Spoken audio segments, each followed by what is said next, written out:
Magandang gabi sa inyong lahat mga kaibigan, mga kalingap. Narito na naman tayo sa ating YouTube channel at gagawa tayo ng panibagong reaction video. At dito sa reaction video natin mga kaibigan, ang magiging topic natin ay ang pagpapalabas ni Bopel kay Kalingap Dan. Yan po ang ating pag-uusapan for today mga kaibigan, mga kalingap. Pero bago yan ay shout out muna kay Kuya Bal Santos Matubang, Kalingap Rob and Ate Edna. At sa lahat ng ating mga viewers, mega love shout out po sa inyong lahat. So, dumako na tayo mga kaibigan sa ating pag-uusapan kasi napanood natin yung reaction ni Bopel kay Papa Dan at pilit niyang pinalalabas at sinasabi niya dyan magtanggol si Papa Dan or si Kalingap Dan sa Kalingap. At sino daw ang magtatanggol sa Kalingap? Paano daw mailaban ng mga reaktor ang Kalingap kung nagtatago si Kalingap Dan? Unang-una mga kaibigan, mga kalingap, alam natin, lumabas na si Kalingap Dan, umamin na buntis, nalagasan ng more than 5,000 subscribers. Ano pa ba ang ipapaliwanag ng tao sa atin? Ano pa ba ang gusto ninyong paliwanag ng tao? Umamin na. Ando na tayo sa point na may kasalanan yung tao. Umamin. Nagkaroon siya ng kasalanan. At sa kasalanan niyang yon ay humingi na siya ng sorry. Inamin din niya na siya ay may nabuntisan at siya ay may syuta ngayon. Ano pa ang problema, mga kaibigan? Ano pa ang problema? Parang naging over tayo. Naging over tayo, mga kaibigan. Naging over yung ating parang pinipilit nating ipasok yung problema na yun at issue na sinasabi ninyo dinadivert nitong naging presidente na ito na si Kuya Brooks.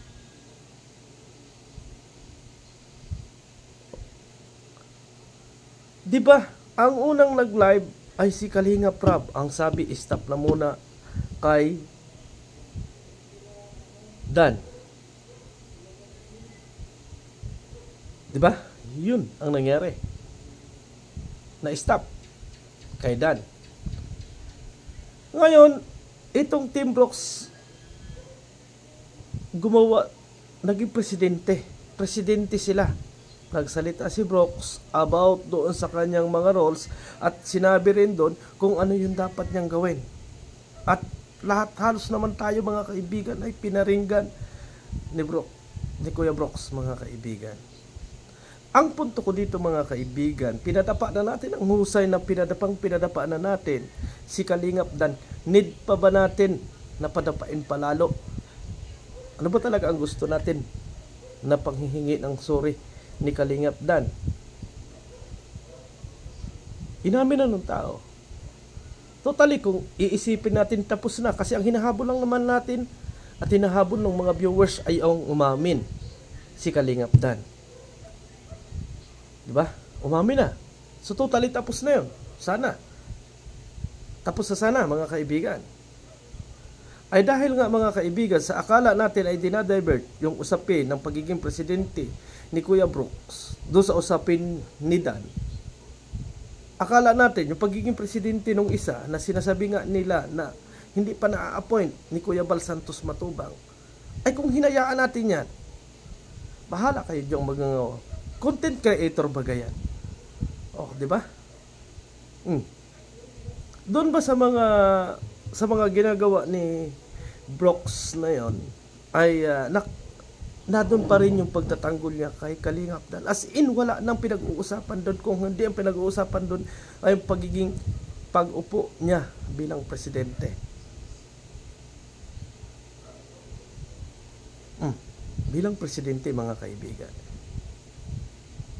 At kung sabi nga ni Kalingap Dan, mga kaibigan, ang laban ng papa niya, ay laban niya na. Kasi magkaiba yung kanilang pinaglalaban. Ang pinaglalaban ng isa, gagawin niya yung roles na ibinigay sa kanya bilang presidente. Eh di gawin mo kung ano ang nararapat. At ang tanong ko dyan mga kaibigan, bakit tayo matatakot sa kahit anong tapang parang presidenteng inilagay mo dyan kung wala kaming gagawing kasalanan sa'yo? At kapag alam namin na wala kaming wala kaming kasalanan sa'yo, abay sasagot kami.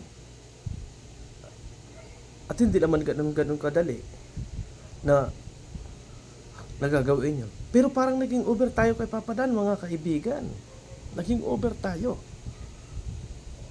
Ibig sabihin ko, mga kaibigan, kung ang issue sa pagiging presidente ng kanyang tatay, ay doon tayo mag-focus. Kung siya ba ay may karapat dapat at mayroong credibility na humawak ng tao, doon tayo mag-focus. Hindi natin isasama na rin doon si Kalingap Dan kasi magkaiba na yung kanilang topic. Kasi tapos na nga yung kay Dan eh. Tapos na. Ano pa ba ang nais nating ipaliwanag? Ano pa ang gusto nating malaman kay Dan? Ang pilit ninyo sinasabi dyan, mga kaibigan, kung kailan nag-start yung relasyon ni Dan at saka nung babae. Ano ba naman yan? Kortem na ba tayo para makapagpaliwanag ng private na buhay ng tao? Ang tanong ko pati, mga kaibigan, masaya na si Joy. Panoodin nyo kina Andy. Kailangan pa ba nating maghiwa-hiwalay bilang isang kalingap at pilit nating sinasabi na nasaktan yung tao na si Joy? Paano kung malaso ng kaisipan ni Joy? Mga kaibigan, may sarili na lang tayong galit kay Kalingap Dan dahil sa mga nangyari. Hindi pa ba sapat yung panghihingi ng sorry ni Kalingap Dan? Ano pa ba ang kinakailangan lumuhod sa inyo? Yun lang yung tanong ko, mga kaibigan. Kalingap baga tayo? Kung doon sana sa pagpapaliwanag ni Kalingap Dan, mga kaibigan, na siya ay nakabuntis at sa pag-amin niya, ay natapos na dun eh. Nandun na naman tayo sa panibagong issue na dapat nating pag-usapan na about dito sa pagiging presidente ni Kuya Brooks. Kaso hindi natin natapos eh. Pag tinapik na si presidente, itatapik ay yung nangyari doon sa anak. Samantalang ang tinatapik ng isa ay pagiging isang presidente. Di ba? Doon ba sa pagiging presidente ni Brooks ay ikinikwento doon or sinasabi doon na nililinis niya yung pangalan ng kanyang anak? As in, wala. Ang gusto niya, magkaisa yung Kalingap. Sabi ko nga, nung una na tayo binakbakan, na tayo ay gumawa din ng content, at sinabi niya sa atin doon, nung last part, na trinay niya lang ako kung ano yung aking, sabi ko, bahala kayo kung yun ang sa tingin ninyo, naniniwala, nakikita nyo na ako'y patulog-tulog, ako magagawa. Yan ang kakayahan nyo. Pero parang naging over tayo, mga kaibigan. Parang naging over tayo, lalo na sa ngayon. Ang sabi ninyo, hindi matatapos ang issue hanggat hindi inaalis si Kalingap Dan at yung grupo ni Brooks na katulad ng kay Ruel. Nung pagkatapos-tapos ba, mga kaibigan, ng live ni Dan, ay nagsalita si Dan at pinilit pa rin niya bang nililinis yung kanyang pangalan sa mga issue na yun. Ilang bisis nang nagsorry si Dan. Nagsorry kay Joy, nagsorry sa mga viewers. Yung problema ng pagiging isang presidente ng tatay ay palaging inasabi natin na divert para malihis ang issue. Ang tanong ko, mga kaibigan, kung hindi ba na-appoint na presidente, kung talagang na-appoint na sinasabi itong si Kuya Brooks ni Kuya Bal, ay hindi mahihinto yung usapin kay Kalingap Dan. Totally hinto na. As in, panibagong issue na sana itong kay Brooks. Panibagong issue na yun eh. Kasi tapos na eh. End na yun eh. Umami na. Humingi na ng sorry si Kalingap Rab. Humingi na ng sorry si Dan. Ano pa? Kaya dapat panibagong issue about doon kay Brooks. Doon tayo nag-focus sana. Doon tayo mag-focus sa kanilang mga gustong gawin at gawing patakaran, doon dapat tayo nag-focus. Kaso, pag pupokus tayo, itatabnil natin si Brooks. Ang uupakan naman natin at ang sasabihin nating issue ay yung ginawa ni Kalingap Dan. Gaano ba katindi ang kasalanan ni Kalingap Dan para sa atin? Nakapatay ba ng tao si Kalingap Dan? Hindi pa ba sapat sa atin, mga kaibigan, mga Kalingap, na more than 500,000 subscribers ang nawala doon sa tao? Ang gusto ba talaga natin na ang isang kapwa natin Kalingap, mga kaibigan, ay sumadsad at mawala na sa kanilang YouTube channel dahil doon sa sinabi ninyong pagkakamali na nakabuntis? Hindi pagkakamali ang makabuntis ng kanyang girlfriend para sa akin. Choice nila yon para magkaroon ng isang pamilya. Choice nila yon kasi gusto niya nang magkapamilya. Ang tanong ko, mga kaibigan, sa inyo, nabuntis ba ni Kalingap Dan si Joy? At winasak ba ni Kalingap Dan ang buhay ni Joy? Hindi naman Winasak ba? Si Joy naglalakad araw-araw, mga kaibigan, nagja-jogging na masaya. Pero kayo malungkot kasi hindi pa bumabagsak si Kalingap Dan. Yung ibang mga viewers ay nakakamove on na. Pero pilit pa rin nating hinihila ang isang Kalingap Dan hanggang hindi sumadsad ng sumadsad. Kalingap pa ba tayo? Kalingap pa ba tayo o hindi na? Ipalagay na natin, mga kaibigan, na malaki ang ginastos nyo kay Kalingap Dan. Ay nararapat ba ang ganti ninyo? At yun ba ay hiningi ni Kalingap Dan sa inyo? Diba binigay ninyo para maging masaya kayo at maging masaya yung event? Thank you! Naibigay na yun. Niloko ang mga sponsor. Yan ang lagi ninyong sinasabi at ang issue. Diba humingi na? Ganito, totally magganito yan, mga kaibigan. Alam natin, mga kaibigan, na kayo na yung nauna na nakaalam na nakabuntis si Kalingap Dan. Nakabuntis. Kasi sa dyan nagbulay. Nalaman nyo na, hindi pa alam sa diet. Alam na ng ibang reaktor. Ba't hindi pa ninyo ibinulgar? No. Nag-conclusion pa tayo. Diba? Ayun pala naman, wala rin naman tayong hihintayin. At wala rin naman pala tayong paniniwalaan kapag nagsalita si Kalingap Dan. Ano ang gusto nating sabihin ni Kalingap Dan? Mag-iyak sa kanyang YouTube channel at humingi ng sorry dahil napakalaki ng kasalanan sa iyo. Aba, grabe naman yata. Para sa akin, naging over yata. Ang tanong mo, sino ang magtatanggol sa Kalingap at kinakailangang ilabas si Kalingap Dan? Ang tanong ko, nagtatago. Napapanood nyo ba yung kanyang charity work na ginagawa? Di ba hindi? Di ba hindi? Oh.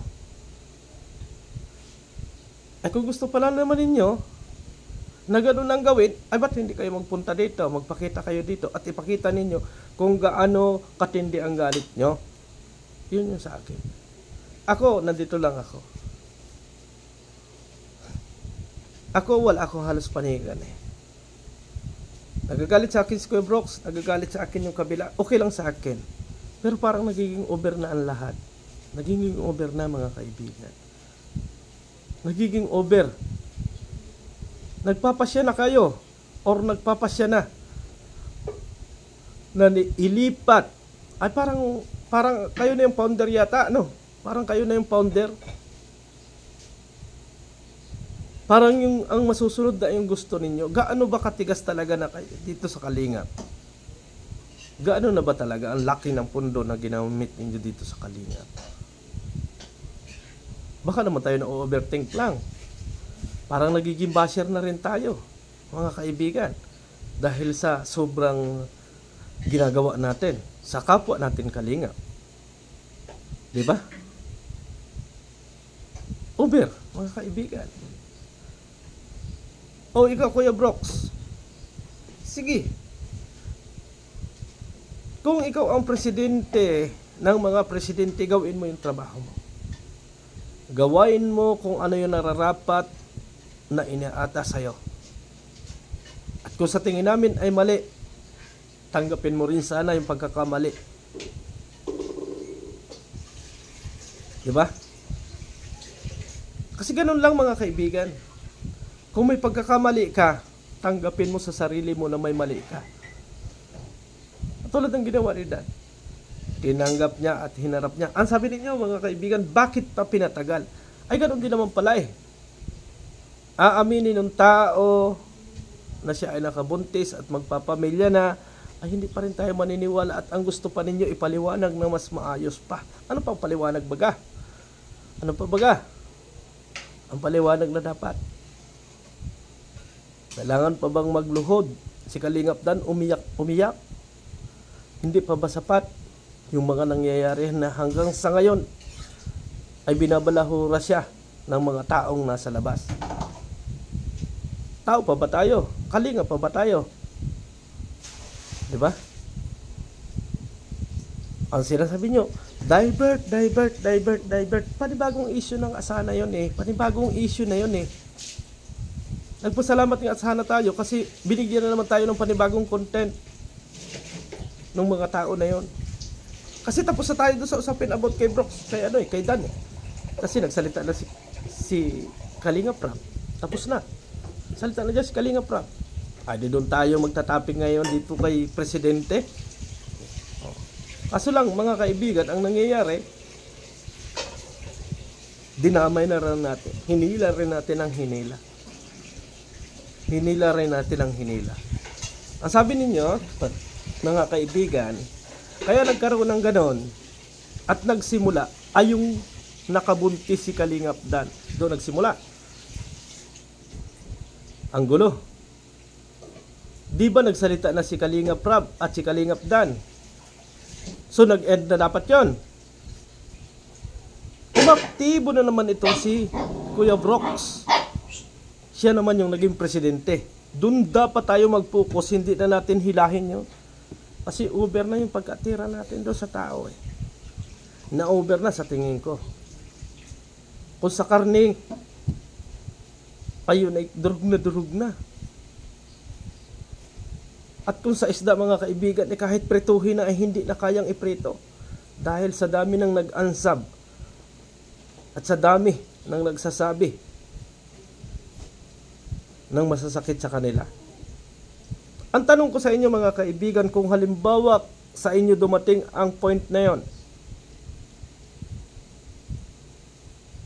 ano ang mararamdaman nyo? Kaya minsan mga kaibigan, ang i-ano natin sa ating mga sarili, kung paano kung dumating ang time na yun sa akin.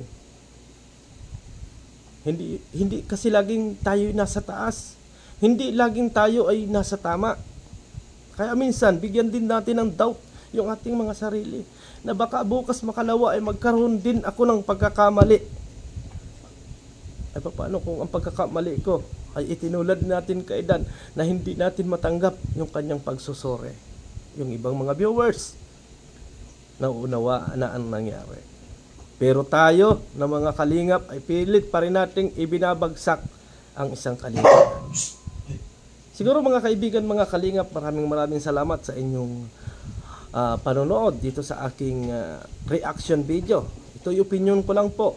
Kasi kung talagang gusto natin at mahal natin ang kalingap, dapat po proteksyonan natin ang bawat isa sa atin. Kung nagkaroon man ng issue, huwag nating isiping bumagsak yung tao. At kung bagsak na ang isang tao mga kaibigan, tulungan nating bumangon kasi kalingap tayo. Kaso parang ang nangyayari kapag bagsak na yung tao, gusto pa nating pabagsakin at lalong tapak-tapakan. Yun lang po ang opinion ko mga kaibigan, mga kalingap. Maraming salamat and God bless sa ating lahat. Bye-bye.